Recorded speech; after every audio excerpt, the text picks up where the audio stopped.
Fanny, ai-je besoin de te présenter? Bon, en tout cas, fondatrice des causeries depuis le début. Mais tu n'es pas que créatrice des causeries, tu es aussi thérapeute, kinésiologue, coach. Donc, je vais te laisser te présenter. Je vais te donner avec grand plaisir la parole pour nous parler des lectures intuitives. Merci Ingrid. Effectivement, les causeries, c'est une belle aventure. Et puis, il y en a d'autres à côté. Et notamment, voilà, c'est cette profession que j'exerce tous les jours avec tellement d'entrain et de joie. Thérapeute, coach, holistique, avec une approche un peu globale et des outils qui vont toucher à plusieurs dimensions.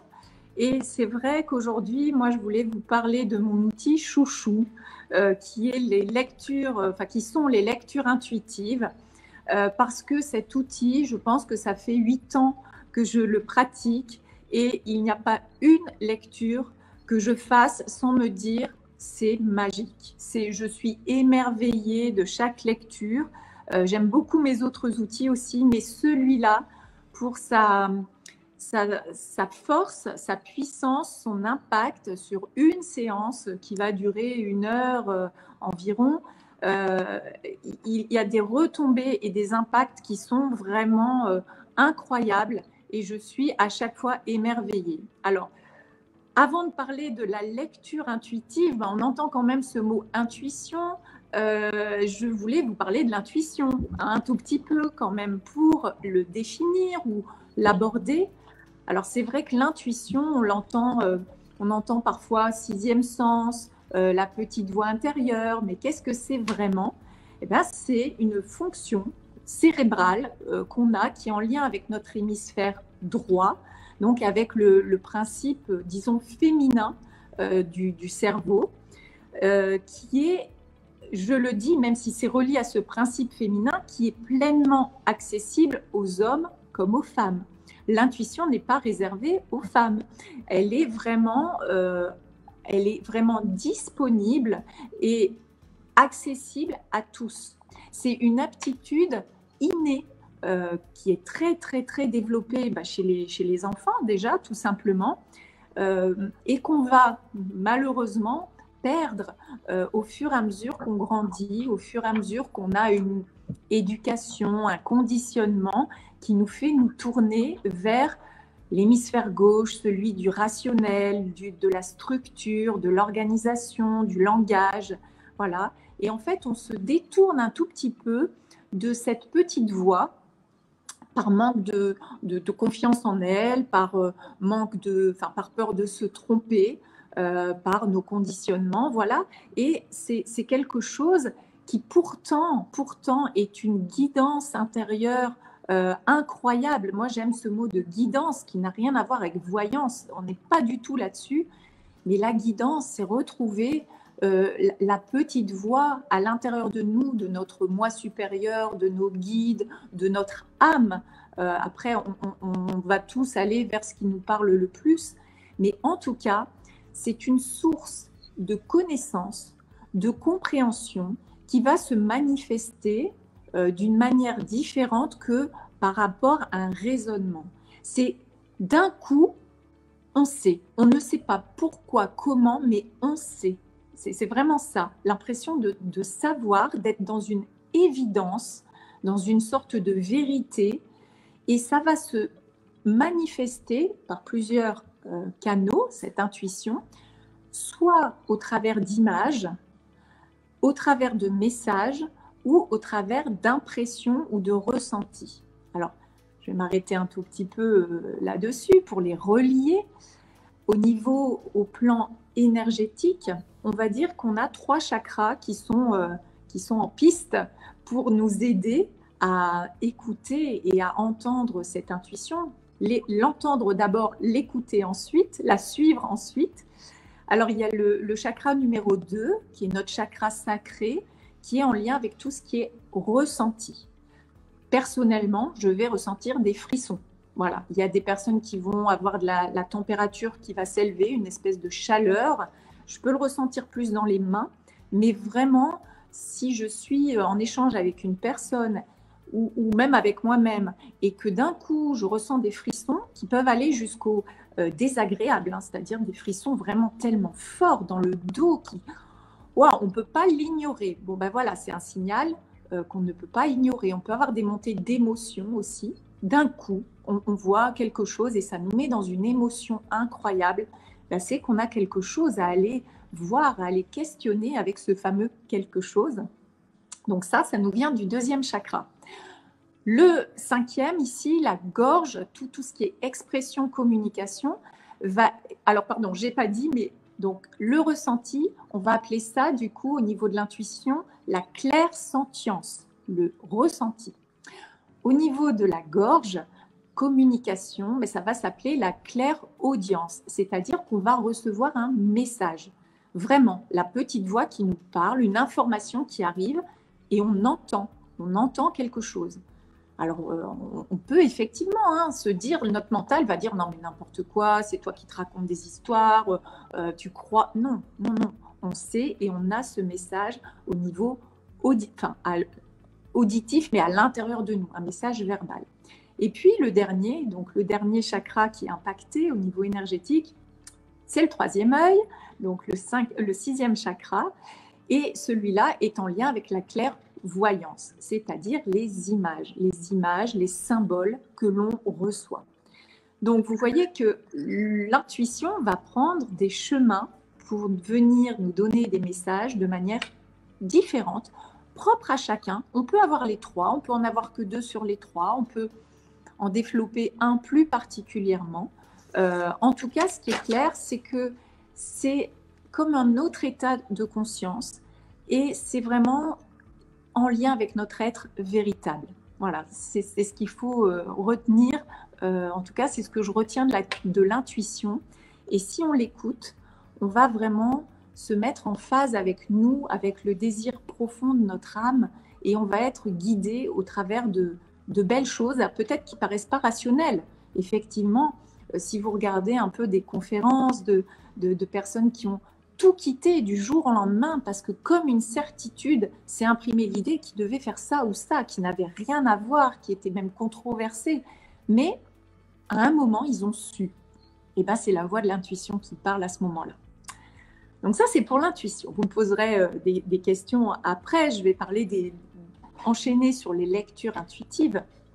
Vous voyez qu'il y a quand même cette racine commune. C'est une traduction, en fait, un décodage d'informations qui sont reçues au travers de toutes ces perceptions. Alors là, pour le coup, c'est le praticien ou le thérapeute, moi en l'occurrence, quand je fais une lecture, qui va aller se connecter en profondeur, se centrer, libérer tout son canal de perception, être pleinement disponible pour aller se connecter à une personne. Et grâce à cette connexion profonde, une connexion de cœur à cœur, d'âme à âme, on va recevoir, donc je vais recevoir des images, des messages, des ressentis, des émotions que la personne elle-même peut ignorer dans sa dimension consciente. Mais par contre, tout ce que je vais recevoir fait partie de la symbolique, de l'imagerie de la personne. C'est-à-dire que quand je fais une lecture intuitive, je reçois des images, personnellement, je ne les comprends pas. Et je ne cherche même pas à les comprendre, surtout pas d'ailleurs. Je suis juste là pour les recevoir et les traduire, les donner à la personne. Elle fait son chemin, parce qu'effectivement, ça va lui parler dans son histoire, dans son vécu, dans son parcours, elle va faire les liens. Et c'est vraiment pouvoir être le média, on dit médium, c'est être le média, le traducteur, le récepteur traducteur de ces informations que je vais ressentir. Ce qui peut être un peu perturbant, c'est que dans de nombreuses thérapies, le thérapeute est à distance. C'est-à-dire qu'émotionnellement, c'est neutre. L'empreinte émotionnelle est neutre. Quand on voit un client, on ne ressent pas, on est dans l'empathie pour pouvoir aider. Au niveau de la lecture intuitive, on est tellement connecté à la personne qu'il peut m'arriver, moi, de pleurer, mais de littéralement pleurer d'une souffrance ou de ressentir une douleur très, très forte puisque je suis en connexion complète. Bien évidemment, c'est fait pour libérer tout ça. C'est pas juste pour dire, ah ben là tu souffres, là c'est douloureux, là il se passe ça. C'est bien évidemment pour aller plus loin. Donc on va toujours demander les images pour la personne, qu'est-ce qui se passe, la situation, qu'est-ce qu'elle expérimente, les besoins. C'est quoi ton besoin en ce moment? De quoi tu as besoin? Et c'est très différent. Ça peut être de se ressourcer, de s'écouter, de faire un acte symbolique, de poser un acte de réparation. Voilà de quoi tu as besoin et quelles sont tes ressources. Ça, c'est vraiment la trilogie des questions. Qu'est-ce que j'observe? Qu'est-ce qui se passe? C'est quoi la situation, le problème, la relation? Qu'est-ce qu'il en est? Les besoins qui nous indiquent vraiment tout ce qu'il faut libérer, que ce soit des peurs, que ce soit des schémas répétitifs, comme on disait avec Rachida juste avant, des croyances limitantes, faire un deuil, qu'est-ce qu'il faut faire, de quoi j'ai besoin, et puis la ressource. On parlait en termes de solution, sur quoi je peux m'appuyer. Et parfois, on ne le sait pas, on ne sait plus, on est tellement dans son problème qu'on ne sait plus. Donc, ce qui se passe pour la personne qui reçoit cette lecture, c'est qu'elle va ressentir au plus profond d'elle que ces images lui parlent. C'est un mot que j'utilise avec précaution, mais il y a une guérison intérieure qui se fait parce qu'il y a vraiment des choses qui se libèrent, parce que pour la personne, tout prend du sens. C'est comme si on lui faisait une traduction de son langage inconscient, de son langage symbolique. Et il y a un vrai effet. Souvent, les personnes, après une lecture, alors qu'on est à distance, puisque c'est un travail qui se passe au plan énergétique, on va dire. Donc, je n'ai pas la personne en face de moi le plus souvent. On est à distance. Et pourtant, la personne me dit, mais je suis... waouh, ça a bougé. Je suis même des fois fatiguée. C'est sûr qu'il ne faut pas prévoir d'aller faire un marathon ou la fête juste derrière, parce que ça travaille, même à distance, ça travaille à l'intérieur de nous. Donc j'espère que j'ai été claire. Je compte de toute façon sur Ingrid et sur vos questions pour éclaircir. Mais pour ce voyage intérieur, voilà, qui est un vrai axe de guérison, de compréhension, juste peut-être de donner les différentes lectures qui existent. Il y a la lecture de l'arbre. L'arbre, c'est nous. Donc, on va aller voir les racines, on va aller voir les feuilles, l'extérieur, est-ce que je prends le soleil? On va aller regarder les deux polarités, masculine, féminine. Il y a peut-être un arbre qui est développé d'un côté et atrophié de l'autre. Comment est l'écorce? Est-ce que je suis quelqu'un, pour me toucher au cœur, il va falloir aller se confronter à une écorce très dure, j'ai mis une carapace, ou est-ce qu'au contraire, je suis très friable? Est-ce que j'ai un chêne centenaire? Est-ce que j'ai un espèce de petit roseau? Vous voyez bien que ça ne dit pas la même chose de nous. Donc, l'arbre, l'animal totem, voilà, ça peut être une rencontre avec l'animal totem, avec son sage intérieur aussi, ce qui est intéressant pour aller découvrir nos outils, notre sagesse, avec quoi on est arrivé, nos acquis. Travailler les polarités, masculin, féminin. On peut faire des lectures de chakras pour voir à quel niveau, par exemple, si c'est le deuxième chakra qui se présente, toute la créativité, ça nous parle de créativité, de cette matrice du sacré, qu'est-ce qui se passe pour nous en ce moment?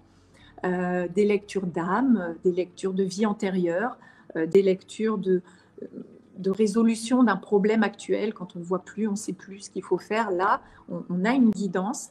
Et puis, puisque peut-être vous le savez, si vous me suivez un peu, j'accompagne pas mal le deuil. C'est une lecture qui s'appelle la rupture de lien. Et juste, j'en dis un mot parce qu'elle est très très belle. On garde les liens d'amour. Avec une personne, qu'elle soit décédée ou qu'elle ait simplement pris un autre chemin et qu'on se soit séparés, avec une situation peut-être aussi, on va faire une lecture de rupture de lien, c'est-à-dire de garder les liens d'amour, garder les liens positifs, mais par contre, tout ce qui nous entrave, tout ce qui nous empêche d'avancer, on va libérer et on va réparer. Et voilà, et c'est vraiment des chemins magnifiques de rencontre avec soi et de réconciliation. Je suis fan, voilà, c'est vraiment, je peux le dire que comme ça, c'est mon outil favori et je suis tellement émerveillée. Voilà pour ma présentation. Passionnant, merci beaucoup pour cette présentation. Est-ce que tu peux, parce que je pense que pour beaucoup de personnes, ça peut rester quand même, enfin, tu en as très bien parlé, mais ça reste encore abstrait. Tu sais, on a du mal à imaginer, voilà, sur quelle partie tu peux aller, les révélations, les prises de conscience que ça peut emmener, cette lecture. Tu peux nous donner des exemples, par exemple? Oui, Des oui, oui, exemples, oui, par oui, exemple. avec grand plaisir de donner des Des exemples. exemples, des exemples. Des exemples, des exemples. Alors, par exemple, puisque effectivement, c'est un certain chemin entre l'image que je reçois et la traduction. Alors, merci de me donner du coup l'opportunité de préciser. Dans un premier temps, je reçois des images et je ne demande pas trop le sens parce que je reste dans ce chemin avec mon hémisphère droit qui est la réceptivité, le symbolique, l'image. Et c'est tout. Et ensuite, je change, à la fin, je change de principe, je passe en canalisation, en plutôt principe masculin, en traduction, mettre en mots les choses pour que la personne comprenne. Je donne un exemple. J'ai une personne qui vient pour faire le deuil de son frère et le premier lien qui est à libérer, je vois des dominos. Bon, alors c'est vrai que comme ça, tu vois, le domino, il ne parle pas forcément, on ne comprend pas forcément ce que ça veut dire. L'image se transforme au fur et à mesure, puisque la personne est OK hein, pour faire ce deuil. Donc, le domino s'est transformé en yin-yang, ça nous emmène sur les polarités, etc. Mais quand même, à la fin, je demande, c'est quoi ce lien? C'est quoi ce domino?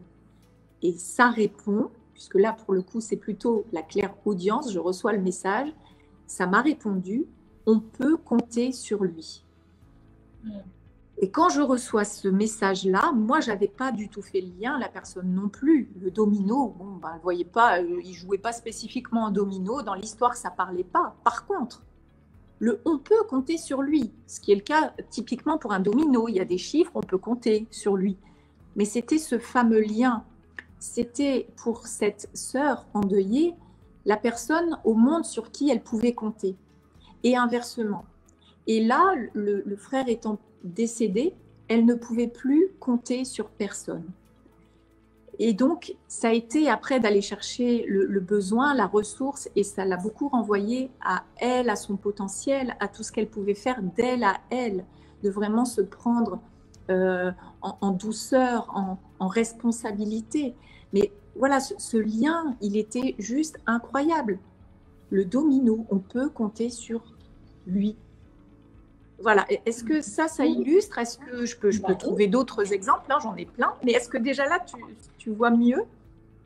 Oui, je vois mieux, je vois bien. Moi, je suis toujours friande des exemples parce que je trouve qu'à chaque fois, c'est des moments, à chaque fois, assez surprenants. Toi, par exemple, j'imagine qu'on t'en a déjà fait ou c'est des lectures intuitives?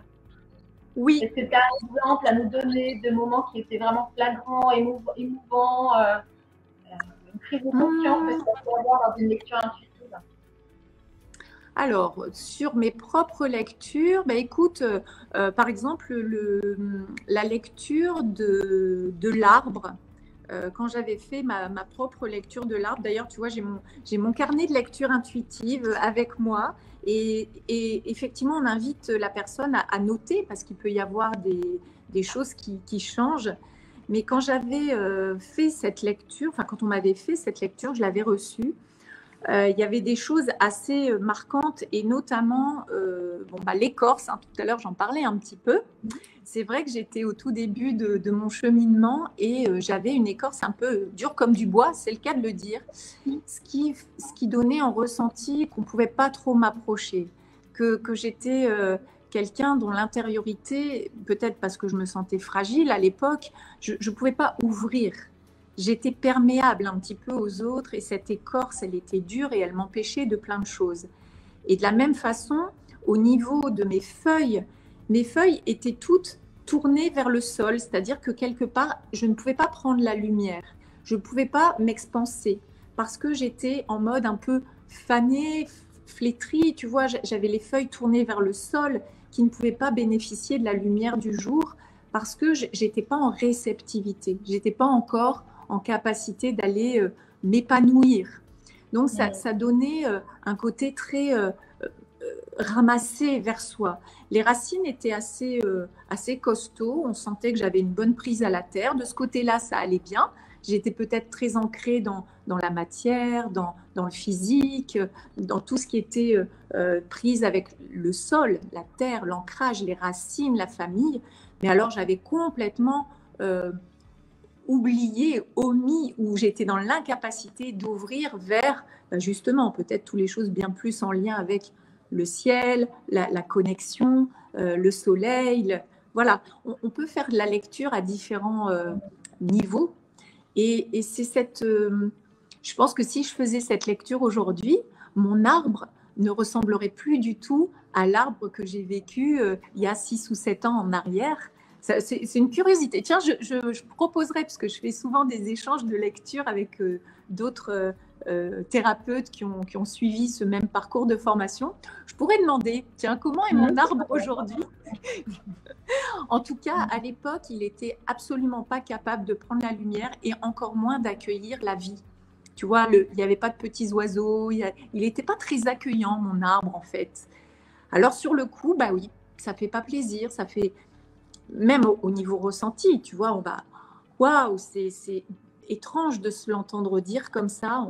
On a des fois des petits chocs émotionnels hein, quand on voit t'es pas accueillant, tu as une écorce super dure, on peut pas t'approcher. Oh là là, bon, pas évident.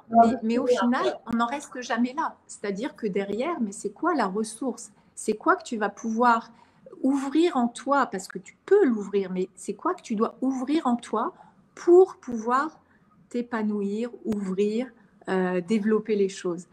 Voilà, ça c'est peut-être celle qui c'était une des premières que j'ai reçues et c'est vrai qu'elle m'avait vraiment marquée pour ça.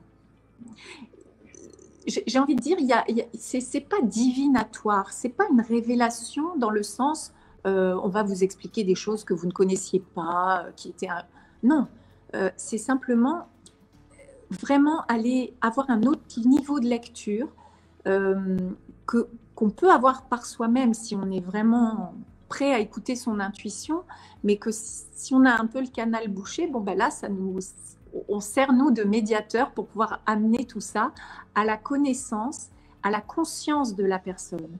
Et après, elle chemine avec ça. C'est du révélateur. Alors, c'est vrai que tu peux le faire, Karine, par curiosité. Après, je te dirais que ce n'est jamais neutre. C'est-à-dire que quand même, tu vas apprendre des choses, tu vas avoir des informations qui vont travailler dans les plans subtils. C'est-à-dire que on a quand même toujours un enseignement avec lequel on va partir. Même si on est dans, entre guillemets, quelque chose de plus ludique, du style « quel est mon animal totem ?» tu vas apprendre des choses sur tes capacités, sur tes limites peut-être, sur des choses que tu te demandes et qui sont complètement déconnectées de ce qui serait juste pour toi. Donc oui, on peut le faire juste comme ça, tu vois, pour avoir une information. On n'est pas obligé d'aller travailler le karmique, les vies antérieures, ou des choses qui sont un peu plombantes. Juste pour mieux se connaître, en fait. Pour mieux se connaître. Voilà, moi, vraiment, la lecture d'arbres, elle est magique. L'animal totem, bien aussi, parce que j'y travaille beaucoup quand même, l'enfant intérieur. L'enfant intérieur, qu'est-ce qu'il appelle en nous? Qu'est-ce qu'il est en train de nous dire? Et c'est vraiment riche d'enseignements. Donc, voilà ce que je peux te dire, Karine. Oui, on peut le faire juste pour le fun, pour l'expérience, pour apprendre de nous. Mais on repart toujours quand même enrichi avec une guidance, avec des messages, avec un enseignement qui nous porte et qui travaille sur les plans subtils et au niveau conscient. Moi, j'ai beaucoup de retours de mes clients. C'est quand même jamais neutre. C'est quand même jamais neutre. C'est un beau cadeau à te faire. Ah ouais, bah oui. Surtout dans cette démarche de développement personnel, vraiment. On a envie de savoir peut-être sur quel plan aller travailler. Parfois, on rejoint un peu le sujet de Rachida, il y a des blocages, il y a des incompréhensions. On a un moment de sa vie où on ne sait plus trop vers quel chemin. Peut-être que ça peut être un outil aussi pour avoir des clés. Oui, et c'est vrai qu'au niveau, quand on travaille, par exemple, le masculin ou le féminin, bah oui, on va aller voir papa, on va aller voir maman, on va aller voir les grands-parents, on va aller voir notre polarité masculine. Donc, c'est vrai que ça va englober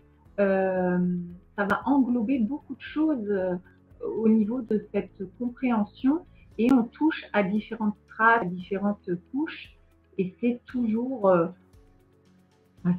riche, voilà, c'est toujours riche. Et tu vois, Karine, quand tu dis, puisqu'on a effectivement fait une séance ensemble, la rencontre avec soi, avec l'animal, et c'est peut-être là-dessus que je voudrais boucler. Là, tu vois, c'est toi qui allais rencontrer ton animal. Je ne suis pas intervenue en mode décodage, en mode lecture. Et ça montre bien, et ça, je veux vraiment insister, c'est qu'on a tous la capacité de se relier avec cette dimension intuitive. Personnellement, parce que j'ai quand même été, je pense, 40 ans de ma vie dans ces 10 centimètres-là, à faire du rationnel, du concret, voilà, et de l'hémisphère gauche. À partir du moment où j'ai découvert la magie de l'intuition, de la réceptivité, c'est tellement génial. Et tu vois, cette séance où tu as découvert l'animal par toi-même, hein, quand j'ai dit, bah, laissez venir l'animal qui vient, tu es entré dedans. Cette semaine, j'ai encore fait cette séance 2 fois. Les personnes cheminent avec l'animal, il arrive.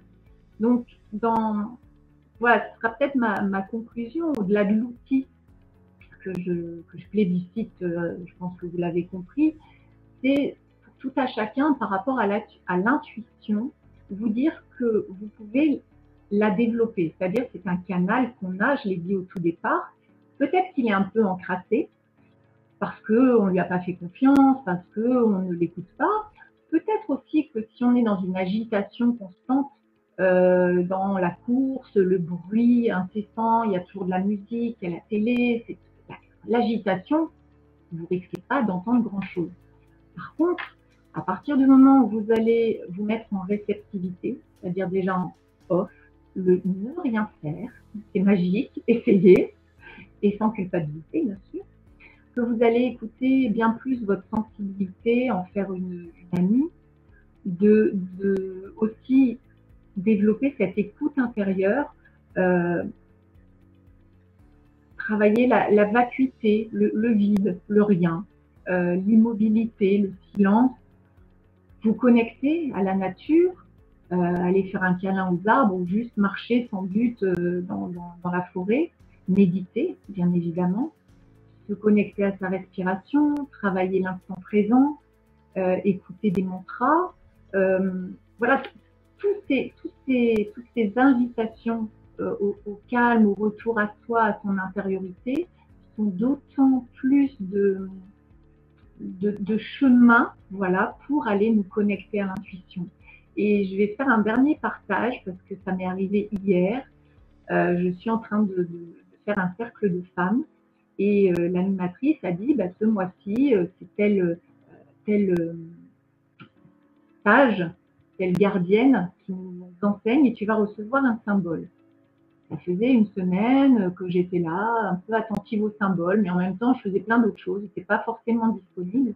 Et hier, j'ai fait une méditation, une petite méditation en disant, bah voilà, je me rends disponible pour vraiment voir le symbole, pour le connecter. Voilà, je me remets dans cette intention, dans cette énergie-là. Je prends ma voiture, je fais 3 kilomètres, un arc-en-ciel sorti de nulle part. J'ai regardé l'arc-en-ciel, j'ai pleuré instantanément. Mais j'ai vu l'arc-en-ciel, j'en ai déjà vu, hein, c'est facile de me mettre... voilà. Mais j'ai vu l'arc-en-ciel, j'ai pleuré. J'ai pleuré parce que j'ai su que c'était ce symbole. Le matin même, j'avais envoyé plein de messages et dans mes emojis, il y avait des arcs-en-ciel. Ce n'est pas toujours le cas. Je me suis dit, ah, je suis allée à un rendez-vous, je suis sortie du rendez-vous, il y avait un arc-en-ciel. Je me suis dit, ok, ça c'est au cas où tu n'avais pas compris. J'ai fait une intervention de 3 heures, je suis ressortie de cette intervention, il y avait un arc-en-ciel. C'était la journée de l'arc-en-ciel, il n'y avait pas plus une goutte d'eau. Mais voilà, je peux passer 100 fois sans le voir. Mais par contre, quand je le vois et que ça déclenche quelque chose chez moi, je sais. Je ne sais pas pourquoi, comment, quel sens ça prend, je sais. Voilà. Et c'est tellement beau. J'adore être touchée comme ça émotionnellement. Et il y a ce côté vérité. Je sais, c'est comme ça, c'est lui, c'est ça.